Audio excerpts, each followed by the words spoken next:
Okay, Dr. Ahmed Bouli means the door is open. This link means students or teachers can join us. The link is available from 4 p.m. to 7 p.m. and they can enter anytime. However, at 7 p.m., they can no longer join us. The system stays open. Dr. Mahmoud asks, what if a student opens the session but doesn't log out? Does the session remain open? This is another issue. Yes, after the session ends, everyone must leave the session. Some might forget to leave it open. Even if we are going, the system stays open. Dr. Sultan asks, Dr. Mahmoud asks, if a student opens the session and doesn't log out, does the session remain open? Here it is. After the session, everyone must leave the session. This causes a problem. For example, if a student enters at 4 p.m., the report might show the session ended at 11 p.m. You might wonder, how did it end at 11 p.m.? I finish at 7 p.m. The system records the last exit. After the session ends, everyone must leave. Some forget to leave it open, causing a problem. If a student enters at 4 p.m., the report might show it ended at 11 p.m. You might wonder, how did it end at 11 p.m.? I finish at 7 p.m. The system records the last exit. If a student logs out at 11 p.m., it shows the last exit, which is a problem. Regarding the second question, entering before 4 p.m. is fine. The system allows entry only at 4 p.m. We will clarify this now. A problem happens when the session starts and this student enters at 4 p.m. Check the attendance report. It says the session started at 4 p.m. and ended at 11 p.m. So, you would say, how is it 11 p.m.? I finish at 7 p.m. with them.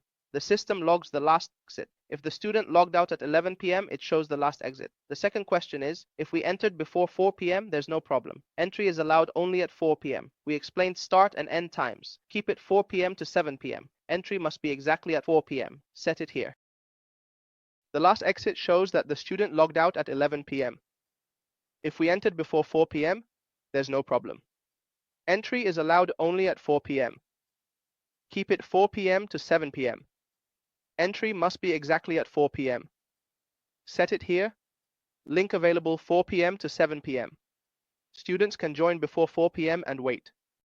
We were clarifying the starting and ending times. I'll say, set it 4 p.m. to 7 p.m. and specify whether it's p.m. or a.m. The part that the doctor is talking about is that entry must be exactly at 4 p.m. Where can I set this? I can set it from here, as seen. Now, there is something called early entry. I specified that the link will be available from 4 p.m. to 7 p.m. So, can I allow students to enter before 4 p.m.? Yes, they can join the session and wait for me until I enter. I might allow a student to enter 15 minutes before 4 p.m., meaning they can join at 3:45 p.m. or even half an hour before, which means they can enter at 3:30 p.m. or 45 minutes before, meaning they can enter starting from 3 p.m.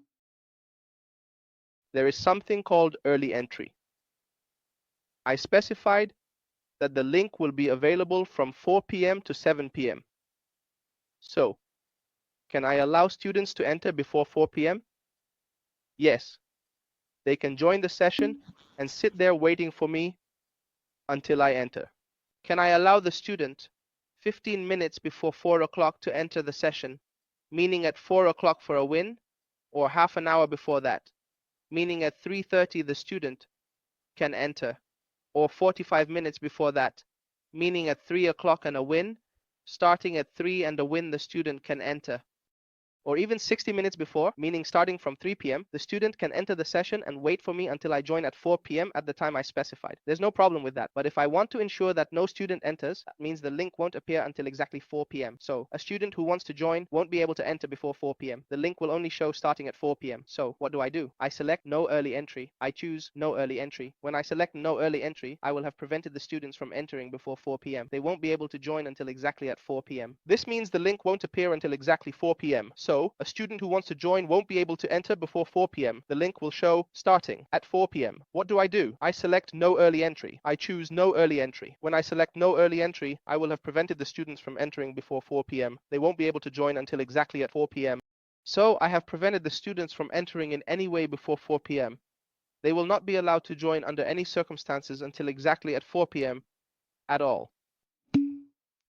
Dr. Mahmoud suggests removing everyone from the session. However, that's not necessary. With many students, you can't keep removing them. Unfortunately, there's no solution for the class to close automatically at 7 p.m. This can be discussed with the company, but currently there's no solution. From the perspective of having 70 or 80 students in the class, you can't keep removing them. This usually happens when a student forgets or something, and the system later, even if you generate a report from 4 p.m. to 11 p.m., it's fine. We understand that this student logged out late. So, is there a solution for the last person to log out so that if it happens at 7 p.m., the online class closes automatically? No, there isn't. This 7 p.m. issue can be discussed with the company, but currently there isn't a solution for this. Let's go back to the settings.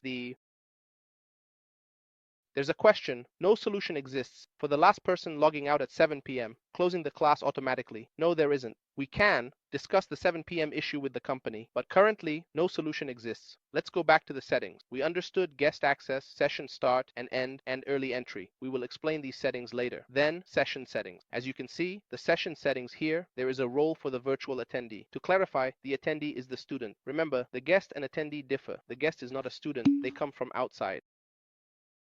Let's return to the settings. Session name, guest access, session timing, and early entry are crucial. We'll explain these settings later. Session settings are here. There is a virtual attendee role.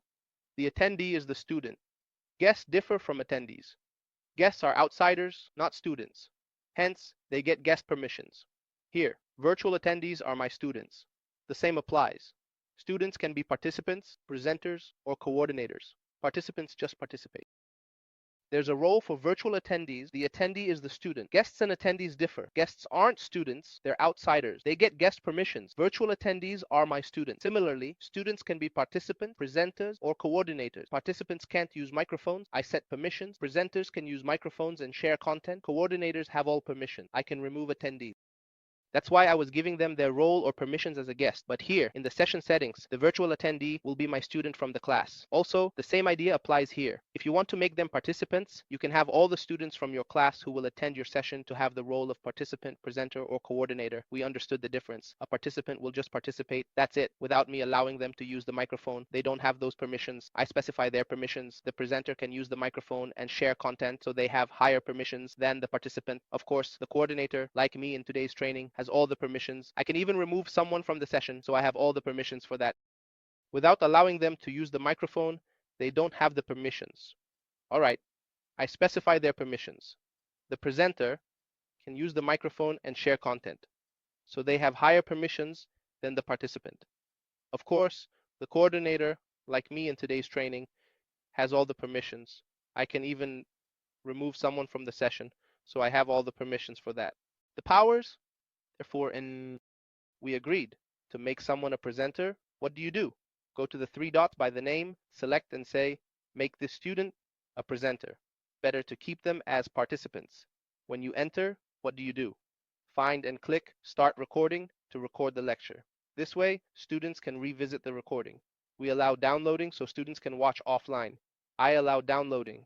I have anonymous chat messages, but it's better to keep them as regular participants. Here, we also choose in the recording settings. Of course, when you enter the session, when you enter the lecture, it's best for you to come here and do what? You will find the option that says Start Recording. It's best to click on Start Recording so you can record the lecture. So that the student can return to this recording later and benefit from it, we choose to allow downloading the recordings. Why? Because if a student wants to download this recording as a video on their laptop and watch it offline, they can do that. I allow them to download this recording. Now I have something called anonymous chat messages.